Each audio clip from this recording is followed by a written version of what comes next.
Hi friends, ಹೇಗಿದ್ದೀರ ಎಲ್ಲರೂ? ಇವತ್ತು ನಾನು ಊಟ ಮಾಡೋಕ್ಕೆ ಅಂತ ಅಡುಗೆ ಮನೆಗೆ ಬಂದವಾಗ ನಾನು ಬೆಂಡೆಕಾಯಿ ನೋಡಿದೆ. ಬೆಂಡೆಕಾಯಿನಲ್ಲಿ ಸಿಂಪಲ್ ಆದಂಥ ಒಂದು ಗೊಜ್ಜು ಮಾಡೋಣ ಅಂತ, ಮೊಸರು ಅಲ್ಲಿ ಹಾಕ್ಬಿಟ್ಟು ಟೇಸ್ಟಿ ಆದಂಥ ಒಂದು ಗೊಜ್ಜು ಮಾಡೋಣ ಅಂತ ನಾನೊಂದು 8-10 ಬೆಂಡೆಕಾಯಿ ತೊಗೊಂಡಿದ್ದೀನಿ. ಅದು ಸ್ವಲ್ಪ ಉದ್ದಕ್ಕೆ ಈ ಥರ ಕಟ್ ಮಾಡ್ಕೊತೀನಿ, ಆಯಿತಾ?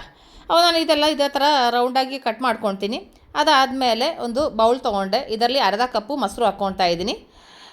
ಗಟ್ಟಿ ಮೊಸರು ಹಾಕ್ಕೊಂಡಿರೋದು ನಾನು. ಅದಾದಮೇಲೆ ಅದ್ರ ಜೊತೆಯಲ್ಲಿ ಅರ್ಧ ಟೀ ಸ್ಪೂನು ಖಾರ ಪುಡಿ, ಅರ್ಧ ಟೀ ಸ್ಪೂನ್ ಧನಿಯಾ ಪುಡಿ, 1/4 ಟೀ ಸ್ಪೂನ್ ಜೀರಿಗೆ ಪುಡಿ, 1/4 ಟೀ ಸ್ಪೂನ್ ಅರಿಶಿನ, 1/4 ಟೀ ಸ್ಪೂನ್ ಗರಂ ಮಸಾಲ.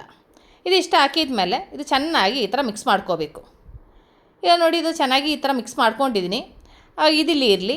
ಅದಾದಮೇಲೆ ನಾನು ಪಾನ್ ಬಿಸಿಯಾಗ್ಲಿಕ್ಕೆ ಇಟ್ಟಿದ್ದೀನಿ. ಪಾನ್ ಬಿಸಿ ಆಯಿತು. ಇದರಲ್ಲಿ ನಾನು 2 ಟೀ ಸ್ಪೂನ್ ಎಣ್ಣೆ ಹಾಕ್ತಾಯಿದ್ದೀನಿ. ಎಣ್ಣೆ ಬಿಸಿ ಆದಮೇಲೆ ಕಟ್ ಮಾಡಿ ಇಟ್ಟಿರೋ ಬೆಂಡೆಕಾಯಿ ಅದರೊಳಗಡೆ ಹಾಕ್ಬಿಟ್ಟು ಅದ್ರ ಜೊತೆಯಲ್ಲಿ ನಾನು 1 ಪಿಂಚ್ ಅರಿಶಿನ, ಅದಾದಮೇಲೆ ರುಚಿಗೆ ತಕ್ಕಾಗಿ ಉಪ್ಪು ಇಷ್ಟು ಹಾಕ್ಬಿಟ್ಟು ಇನ್ನು ಇದು ಚೆನ್ನಾಗಿ ಫ್ರೈ ಮಾಡ್ಕೋಬೇಕು. ನಿಮಗೆ ಕ್ವಾಂಟಿಟಿ ಜಾಸ್ತಿ ಬೇಕಾದರೆ ಜಾಸ್ತಿ ತೊಗೋಬೋದು, ಆಯಿತಾ? ನಾನೀಗ ಸ್ವಲ್ಪ ಮಾಡ್ಕೊಳ್ಳೋಕ್ಕೆ ಅಂತ ಇಷ್ಟು ತೊಗೊಂಡಿರೋದು. ಈಗ ನೋಡಿ, ಬೆಂಡೆಕಾಯಿ ಚೆನ್ನಾಗಿ ಫ್ರೈ ಆಗಿದೆ. ಅದು ಇದು ಇನ್ನೊಂದು ಪಾತ್ರೆಗೆ ಹಾಕ್ಕೊಳ್ಳೋಣ. ಪಾತ್ರೆಗೆ ಹಾಕ್ಕೊಂಡಾದಮೇಲೆ ಇದೇ ಪ್ಯಾನಲ್ಲೇ ನಾನು ಮತ್ತೆ ಮಸಾಲೆ ರೆಡಿ ಮಾಡೋದು. ಅದೇ ಪ್ಯಾನಿಗೆ ಮತ್ತೆ ತಿರ್ಗಿ 2 ಟೀ ಸ್ಪೂನ್ ಎಣ್ಣೆ ಹಾಕ್ಬಿಟ್ಟು 1 ಈರುಳ್ಳಿ ಸಣ್ಣದಾಗಿ ಕಟ್ ಮಾಡಿರೋದು, 2 ಹಸಿಮೆಣ್ಸಿನ್ಕಾಯಿ ಇದಿಷ್ಟು ಹಾಕ್ಬಿಟ್ಟು ಇನ್ನಿದು ಚೆನ್ನಾಗಿ ಫ್ರೈ ಮಾಡ್ಕೋಬೇಕು. ಈರುಳ್ಳಿ ಚೆನ್ನಾಗಿ ಫ್ರೈ ಆಗಬೇಕು. ಇದ್ರ ಜೊತೆಯಲ್ಲಿ ಇನ್ನು ಸ್ವಲ್ಪ ಉಪ್ಪು ಹಾಕ್ಕೊಡೋಣ. ಉಪ್ಪು ಹಾಕ್ಬಿಟ್ರೆ ಈರುಳ್ಳಿ ಬೇಗ ಫ್ರೈ ಆಗುತ್ತದೆ.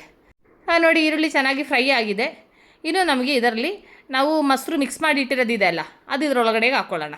ಅದಾದಮೇಲೆ ಸ್ವಲ್ಪ ನೀರು ಹಾಕ್ಕೊಳ್ಳೋಣ. ಅದಾದಮೇಲೆ ಇದು ಚೆನ್ನಾಗಿ ಮಿಕ್ಸ್ ಮಾಡ್ಕೊಳ್ಳೋಣ. ಮಿಕ್ಸ್ ಮಾಡಿದ ನಂತರ ಒಂದು ಸರಿ ಉಪ್ಪುದು ಟೇಸ್ಟ್ ನೋಡ್ಕೊಳ್ಳೋಣ. ಯಾಕೆಂದರೆ ಈರುಳ್ಳಿ ಫ್ರೈ ಮಾಡೋ ಟೈಮಲ್ಲಿ ನಾವು ಉಪ್ಪು ಹಾಕಿದ್ದೀವಲ್ಲ, ಅದಕ್ಕೆ ಒಂದು ಚೂರು ಉಪ್ಪು ಕಮ್ಮಿ ಇತ್ತು, ಅದಕ್ಕೆ ನಾನು ಉಪ್ಪು ಹಾಕ್ಕೊಂಡಿದ್ದೀನಿ. ಅದಾದಮೇಲೆ ಮುಚ್ಚಳದಲ್ಲಿ ಮುಚ್ಚಿಬಿಟ್ಟು ಸ್ವಲ್ಪ ಹೊತ್ತು ಕುದಿಯೋಕ್ಕೆ ಬಿಡೋಣ. ನೋಡಿ, ಅದು ಕುದೀತಾ ಇದೆ. ಇದು ಇನ್ನೊಂದು ಸರಿ ಮಿಕ್ಸ್ ಮಾಡಿದ ಮೇಲೆ ಇದ್ರ ಜೊತೆಯಲ್ಲಿ ನಾವು ಫ್ರೈ ಮಾಡಿರೋ ಬೆಂಡೆಕಾಯಿ ಹಾಕ್ಕೊಳ್ಳೋಣ.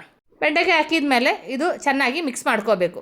ಅದಾದಮೇಲೆ ಇದ್ರ ಜೊತೆಯಲ್ಲಿ ಒಂದು ಚೂರು ಕೊತ್ತಂಬರಿ ಸೊಪ್ಪು ನಾನು ಹಾಕ್ತಾಯಿದ್ದೀನಿ. ನಿಮ್ಮ ಹತ್ರ ಕೊತ್ತಂಬರಿ ಸೊಪ್ಪು ಇಲ್ಲ ಅಂದರೆ ಸ್ಕಿಪ್ ಮಾಡ್ಬೋದು. ಕೊತ್ತಂಬರಿ ಸೊಪ್ಪು ಇದ್ದರೆ ಹಾಕೊಳ್ಳಿ, ಆಯಿತಾ? ಅದಾದಮೇಲೆ ಇದು ಚೆನ್ನಾಗಿ ಮಿಕ್ಸ್ ಮಾಡಿಕೊಂಡು ಇದು ಮುಚ್ಚಳದಲ್ಲಿ ಮುಚ್ಚಿಬಿಟ್ಟು ಇನ್ನೂ ಒಂದು 2 ನಿಮಿಷ ಇದು ಬೇಯಕ್ಕೆ ಬಿಡಬೇಕು. ಯಾಕೆಂದರೆ ಆ ಬೆಂಡೆಕಾಯಿ ಏನಲ್ಲಿ ಮಸಾಲೆ ಚೆನ್ನಾಗಿ ಹಿಡಿಬೇಕಲ್ಲ, ಅದಕ್ಕೆ ನಾನೊಂದು ಮುಚ್ಚಳದಲ್ಲಿ ಮುಚ್ಚಿಬಿಟ್ಟು ಇನ್ನೂ ಒಂದು 2 ನಿಮಿಷ ಹಂಗೆ ಬೇಯಕ್ಕೆ ಬಿಡ್ತೀನಿ.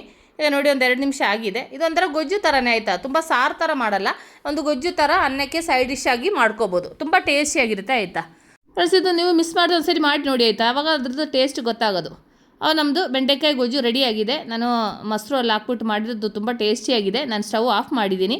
ಇನ್ನು ನಮಗೆ ಊಟ ಮಾಡಬೇಕು. ಊಟಕ್ಕೆ ನಾನಿವತ್ತು ಬೆಳಗ್ಗೆ ಆ್ಯಕ್ಚುಲಿ ಅನ್ನ, ಮುಳ್ಳಂಗಿ ಸಾಂಬಾರು, ಅದಾದಮೇಲೆ ಮೆಂತ್ಯ ಸೊಪ್ಪು ಪಲ್ಯ ಎಲ್ಲ ಮಾಡಿದೆ. ಆ್ಯಕ್ಚುಲಿ ನಾನು ಬೆಂಡೆಕಾಯಿ ಗೊಜ್ಜು ಮಾಡೋ ಪ್ಲಾನ್ ಏನು ಇರಲಿಲ್ಲ. ಅಡುಗೆ ಮನೆಗೆ ಬಂದವಾಗ ಅಯ್ಯೋ ಇದು 2 ಸಾಂಬಾರು ಹೋಗಲಿ, ಇನ್ನೊಂದು ಗೊಜ್ಜು ಮಾಡ್ಕೊಳ್ಳೋಣ ಅಂತ ಹೇಳ್ಬಿಟ್ಟು ಬೇಗ ಬೆಂಡೆಕಾಯಿ ಎಲ್ಲ ಕಟ್ ಮಾಡಿಕೊಂಡು ನಾನು ಮಾಡಿರೋದಾಯ್ತಾ. ನಾನು ರೆಡ್ ರೈಸ್ ತೊಗೊಂಡಿದ್ದೀನಿ. ಅದಾದಮೇಲೆ ಬೆಂಡೆಕಾಯಿ ನಾವು ಗೊಜ್ಜಿಗ ಮಾಡಿದ್ವಲ್ಲ ಅದು, ಅದಾದಮೇಲೆ ಮೆಂತ್ಯ ಸೊಪ್ಪು, ಮೊಟ್ಟೆ ಹಾಕ್ಬಿಟ್ಟು ಪಲ್ಯ ಮಾಡಿರೋದು, ಅದಾದಮೇಲೆ ಮುಳ್ಳಂಗಿ ಸಾಂಬಾರು. ಇವತ್ತು ನಂದು ಲಂಚ್ ಸ್ಪೆಷಲ್ ಇದಾಯ್ತಾ. ಅನ್ನದ ಜೊತೆಯಲ್ಲಿ ನಾನು ಮಾಡಿರೋ ಬೆಂಡೆಕಾಯಿ ಗೊಜ್ಜು ಅದ್ರದ್ದು ಟೇಸ್ಟ್ ಎಲ್ಲ ಹೇಗಿದೆ ಅಂತ ನಿಮ್ಗೆ ಹೇಳಬೇಕಲ್ಲ, ಅದಕ್ಕೆ ಊಟ ಮಾಡಿಬಿಟ್ಟು ಅದ್ರ ಟೇಸ್ಟ್ ಹೇಗಿದೆ ಅಂತ ಹೇಳೋಣ ಅಂತ. ಫಸ್ಟು ನಾನು ಸ್ವಲ್ಪ ಮುಳ್ಳಂಗಿ ಸಾಂಬಾರು ಹಾಕಿದ್ದೀನಲ್ಲ ಫಸ್ಟ್, ಅದಕ್ಕೆ ಅದು ಟೇಸ್ಟ್ ನೋಡಿಬಿಟ್ಟು ಆಮೇಲೆ ಬೆಂಡೆಕಾಯಿ ಹಾಕ್ಕೊಳ್ಳೋಣ ಅಂತ. ಆದರೆ ತುಂಬ ಬಿಸಿ ಇದೆ, ಆಯಿತಾ?